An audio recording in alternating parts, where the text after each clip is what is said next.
Don't forget to like and subscribe. ww.TheRealMe.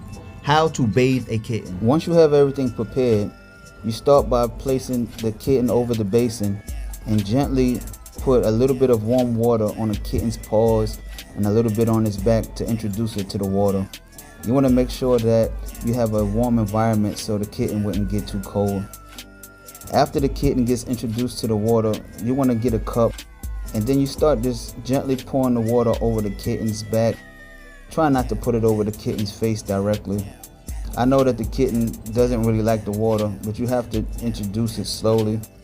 We found this kitten outside. It was a nice kitten, so I decided to get this kitten for my girl and the kids. And since the kitten was living outside, we wanted to give it a nice bath.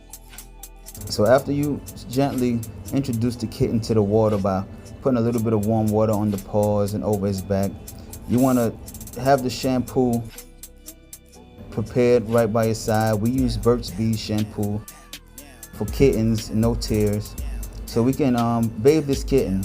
The kitten came from outside. The family fell in love with this kitten, so we wanted to give the kitten a bath before it starts running around the house and jumping on the beds and things like that. You want to make sure that you have a small basin, probably fill it up for about 2 or 3 inches so you wouldn't have too much water inside of there for the kitten. Once you have the kitten, moist and a little bit wet, you want to start lathering the shampoo over the kitten's body, maybe over to the neck area, a little bit to the back, to the tail. You don't really want to submerge this kitten into water, and you want to try to avoid putting water and shampoo over the kitten's face to avoid getting inside the eyes.